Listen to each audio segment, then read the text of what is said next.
కనపడుతున్నటువంటి నా నరస్వరూపము వెనక ఉన్నటువంటి తేజస్సుతో కూడినటువంటి అసలు రహస్యాన్ని, అవతారాన్ని తెలుసుకోగలిగినటువంటి వాడు.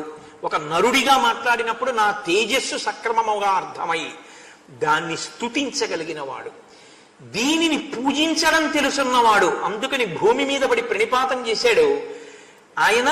ప్రణిపాతశ్చ అంటే మీకు గొప్ప పూజ్యభావన కలిగితే ఇక భూమి మీద మెల్లగా వంగి మోకాళ్ళు ఉంచి చేతులు ఉంచి పడకుండా, దీన్ని ఇలా పడేశాననుకోండి ఇది డామ్మని పడిపోతుంది అంతే. అంతేగాని ఇదేం మెల్లిగా మోకాళ్ళు ఉంచి చేతులు ఉంచి అలా ఏం పడదు, గబుక్కుని నిలబడిపోతున్నావు కర్రబడిపోయినట్టు. అలా పడిపోతే అంటే అసలు చూసి చూడగానే అబ్బా ఏమి పూజనీయులేపించి మీరు పడిపోయారనుకోండి, దానికి ప్రణిపాతం అంటారు. హనుమ ప్రణిపాతం చేశారు. ఇంత గొప్ప ప్రణిపాతం, పూజ, ఈ నమ్మకమే యజ్ఞం. కాబట్టి ఇప్పుడు ఈ యజ్ఞానికి ఒక ఫలితం ఉంది. ఏమిటా ఫలితం? నాకు సుగ్రీవుడికి స్నేహం, సుగ్రీవుడికి రాజ్యము కలగడం, భార్య కలగడం. నాకేమిటి సౌఖ్యం? సీతమ్మ జాడ తెలియడం, రావణ సంహారమునందు వాళ్ళలో యొక్క సైన్య బలం నాకు తోడుగా రావడం. కాబట్టి ఇది సాధించాడు ఆయన. ఆ రుక్కులను యజ్ఞముగా మార్చి, యజ్గా మార్చి, యజుర్వేదాన్ని దాంట్లోకి తీసుకొచ్చి కార్యసాధన చేస్తున్నాడు. ఈయన వచ్చి మాట్లాడితే నాకు మనశ్శాంతి కలిగింది.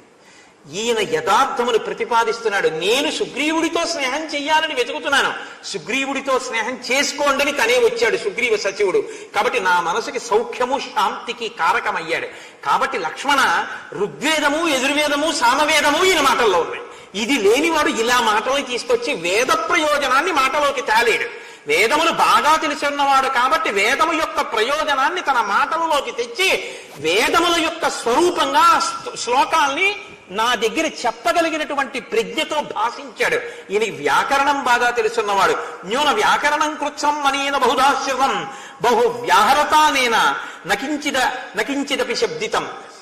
చక్కటి మాట మాట్లాడాలి అంటే వ్యాకరణం తెలిసి ఉండాలి. వ్యాకరణం తెలిసి ఉంటే క్రియాపదంతో వాక్యాన్ని పూర్తి చేస్తూ అవతల వాళ్ళకు అర్థమయ్యేటటువంటి రీతిలో వాక్య నిర్మాణం చేసి అపశబ్దములు రాకుండా చక్కగా ఉచ్చరించగలిగినటువంటి ప్రజ్ఞ కలుగుతుంది. ఇటువంటి ప్రజ్ఞ భాషించింది అంటే ఈయనకి వ్యాకరణం తెలుసు.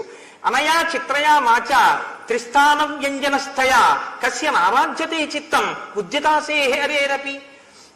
ఈ మహానుభావుడు వక్షస్థలం నుంచి శబ్దమును పుట్టిస్తున్నాడు, కంఠం నుండి పుట్టిస్తున్నాడు, నాలుక నుండి పుట్టిస్తున్నాడు. అంటే 3 చోట్ల శబ్దం కట్టబడుతుంది. 3 చోట్ల శబ్దాన్ని ఎలా పలకాలో అలా పలుకుతున్నాడు. ఎంత స్వరం వాడాలో అంత స్వరం వాడుతున్నాడు. ఉద్వేగంతో లేదు, అవయవాలు కదలటం లేదు, అతిగా కదలకుండా చక్కగా మాట్లాడుతున్నాడు.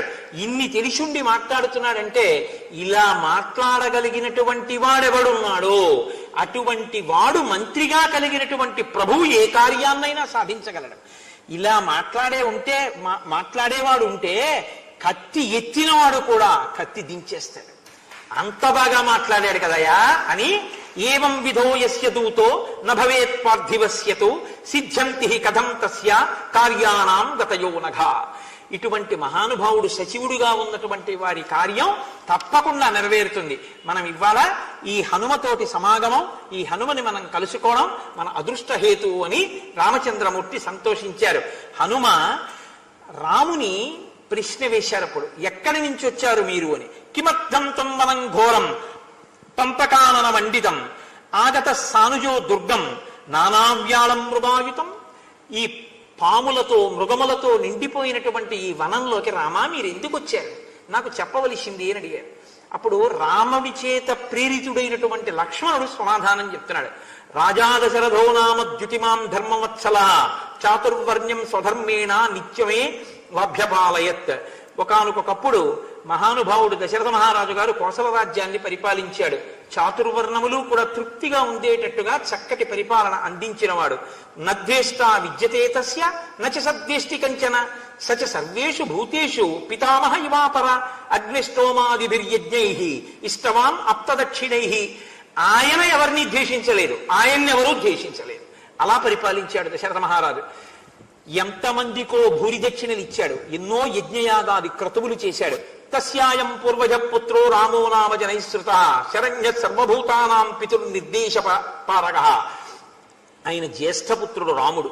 ఆయన తండ్రిని సత్యమునందు నిలబెట్టడం కోసమని అరణ్యానికి బయలుదేరి భార్యతో కలిసి వచ్చాడు. సూర్యుని కాంతి సూర్యుణ్ణి ఎలా అనుసరిస్తుందో అలా మా వదినగారైనటువంటి సీతమ్మ తల్లి రాముణ్ణి అనుగమించి అరణ్యవాసానికి వచ్చింది. అహం అస్యావరో భ్రాత గుణైర్దాస్యం ఉపాగత కృతజ్ఞశ్చ బహుజ్ఞశ్చ లక్ష్మణో నామనామత. ఆయనకి నేను తమ్ముణ్ణి, కానీ ఆయన గుణములు చూసి నేను ఆయనకి దాసుడనయ్యాను. ఆయన్ని గురువుగా భావన చేస్తాను. ఆయన వెంట నేను కూడా అరణ్యవాసానికి వచ్చాను. సుఖార్హస్య మహార్హస్య సర్వభూత హితాత్మానః ఐశ్వర్యేన చ హీనస్య వనవాసాశ్రితస్య చ. ఆయన అఖండమైనటువంటి ఐశ్వర్యాన్ని పొందడానికి అర్హుడైనటువంటి వాడు, సమస్త సుఖములు పొందగలిగినటువంటి వాడు. కానీ అన్నిటినీ కాదని తండ్రిని సత్యమునందు నిలబెట్టడం కోసమని వనవాసం చేస్తున్నాడు. అటువంటి రామచంద్రమూర్తి యొక్క భార్యని ఈయన లేని సమయం, నేను లేని సమయం చూసి ఒక రాక్షసుడు అపహరించాడు. అతని వివరములు మాకు బాగా తెలియవు, కానీ ఆ రావణుడు అన్న పేరు మాకు తెలుసు, కబంధుడు చెప్పాడు.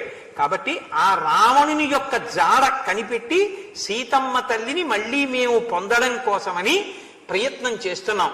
ఆ కార్యంలో ఏతత్తే సర్వమాఖ్యాతం యథాతథ్యేన పృచ్ఛత. నేను ఉన్నట్టుగా నీతో యథార్థంగా ఉన్న విషయాన్ని చెప్పేశాను. కాబట్టి ఈ విషయంలో రాముడికి సహాయం చెయ్యవలసి ఉంటుంది. అహం చైవేహి రామశ్చ సుగ్రీవం శరణం గతౌ. రాముడితో కలిసి నేను సుగ్రీవుడికి శరణాగతి చేస్తున్నాను అన్నాడు. ఎందుకని? సుగ్రీవుడి యొక్క సహాయం ఇప్పుడు రాముడికి కావలసి వచ్చింది. భూమండలం అంతా వెతకాలి.